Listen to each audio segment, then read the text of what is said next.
I know I've been conditioned to ask a lot more critical questions over the last couple of years. So, Ben, some people would accuse Israel of wanting to ethnically cleanse. Some people in the Israeli government are saying, again, it's all over the place, right? You have opinions all over. I was shocked and sickened by the reaction of the ghoulish and really repulsive reaction of the Prime Minister of Israel, Benjamin Netanyahu, to Charlie's death.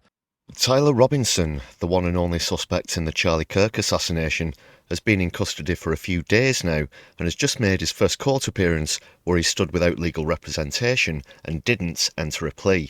He's said to have shown no emotion as the prosecutor mentioned the death penalty. In total, he faces 7 counts, the most severe being aggravated murder, who will return again on the 29th of this month. While I've already brought up some suspicions about the reason Kirk was targeted, some new evidence has appeared that, if anything, raises more questions than it answers and also seems to directly contradict itself at the same time.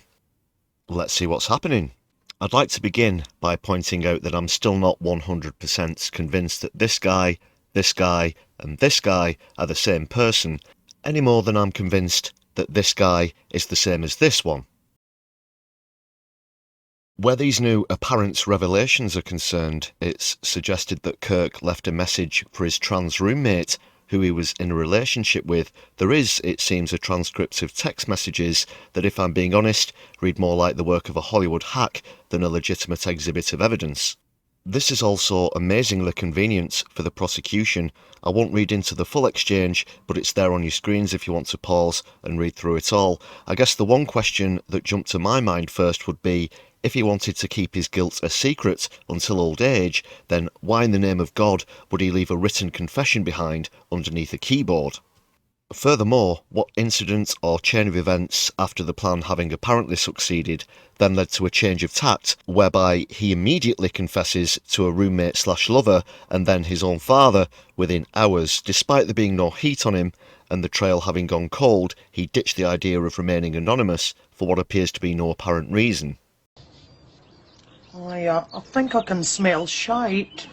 This conversation also very conveniently describes the retrieval of the rifle, his grandfather's, it's believed. It explains the mysterious old man who shouted, "I'd do it again," just after Kirk was shot, and also finishes off very nicely with his motive that I've had enough of his hatred, some hate can't be negotiated out. It's all there, nicely and neatly packaged in a short exchange that will more or less have Robinson bang to rights and also conveniently confirms his left-wing pro-trans leanings as previously reported. Just one more thing, well, a few more things actually. I thought I was alone in noticing this conversation appears to be scripted or fabricated. However, I've come across a post by Shotted Dragon on Reddit, who's also pointed out some of the things that were running through my mind as well. Number one, it implies that this is the first time he's ever mentioned his dad is MAGA. There is 0% chance that that's real because people with MAGA families always complain about it to their friends and partners. Number two, he was living at home during the shooting, so there is no roommate, it would be an ex-roommate. The fact that they're not labelling that correctly makes this useless as evidence.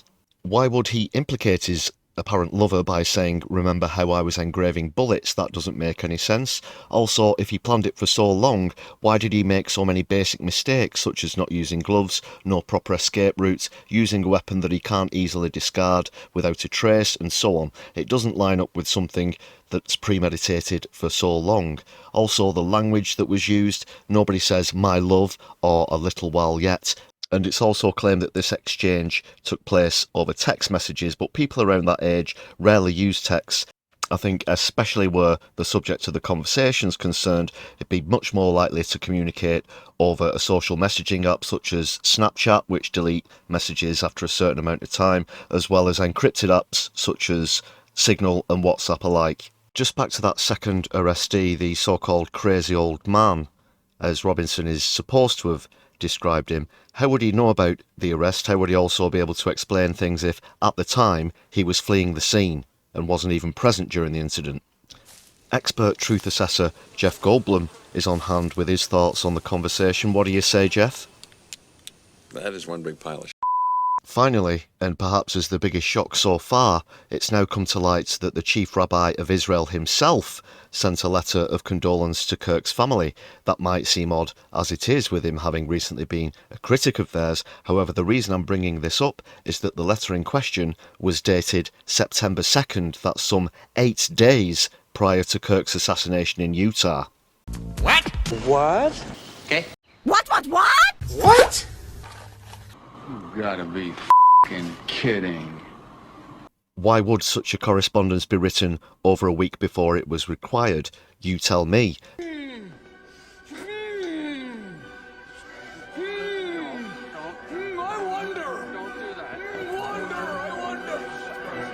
If you still think it's something of an overreach to suggest that Israel might have wanted to silence Kirk, then take a look at this clip where he's speaking to Ben Shapiro not 24 hours before he met his fate on a stage at the university campus. And one thing a friend sent to me, interestingly, which is, okay, Charlie, we pushed back against the media on COVID, on lockdowns, on Ukraine, on the border, on, it's like, maybe we should also ask a question, is the media totally presenting the truth when it comes to Israel? Just a question, you know, that maybe we shouldn't believe everything the media says, because I know I've been conditioned to ask a lot more critical questions over the last couple of years. So, Ben, some people would accuse Israel of wanting to ethnically cleanse. Some people in the Israeli government are saying, again, it's all over the place, right? You have opinions all over. In your opinion, what would a good outcome 5 years from now be, and how does one respond to the claims of ethnic cleansing? We're running out of time here, but just last question on this, Ben. I know this might be a tougher question, but Bibi said, quote, I didn't like how he said this, I'll be honest. You can't be MAGA if you're anti-Israel. I don't like it for a couple of reasons. How did you analyze that statement? This theory has even been highlighted by others on the right, including Tucker Carlson, who I never thought I'd be showing on a clip to back up an opinion of my own, but that just goes to show how crazy this story's become. I was shocked and sickened by the reaction of the ghoulish and really repulsive reaction of the Prime Minister of Israel, Benjamin Netanyahu, to Charlie's death. Basically made it all about him and all about his country, immediately trying to take the energy, the sadness, the grief that people felt over Charlie's murder and redirect it towards support for whatever project he's involved in. And by the way, Benjamin Netanyahu is not the same as the nation of Israel at all. Bibi is despised by many people in Israel, and if you know people who live there, you know that that's true. There are huge divisions within the Israeli government. I mean, there are certain parts of the intel world in Israel that do not support some things that Benjamin Netanyahu has done recently. So it's not the same as attacking Israel, attacking Bibi, but I don't think I've ever seen anything lower than his attempt to hijack Charlie's memory and use it for his own political ends, particularly because what he said was completely untrue. Charlie didn't hate Jews. He loved Jews. He had tons of friends who were Jews. He loved the state of Israel. He loved going there. He did not like Bibi Netanyahu, and he said that to me many times, and he said it to people around him many times. He felt that Bibi Netanyahu was a very destructive force. He was appalled by what was happening in Gaza. He was, above all, resentful that he believed Netanyahu was using the United States to prosecute his wars for the benefit of his country, and that it was shameful and embarrassing and bad for the United States, and he resented it. Didn't hate Netanyahu.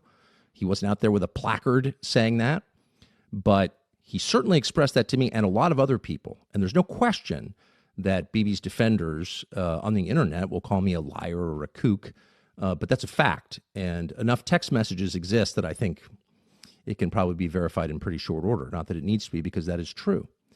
Do you buy the new evidence that's been presented? And if not, then why not? Let me know in the comments below. As always, your feedback is really appreciated. Thanks a lot for watching to the end of the video. If you'd like to help the channel out a little bit more, then please consider signing up as a member.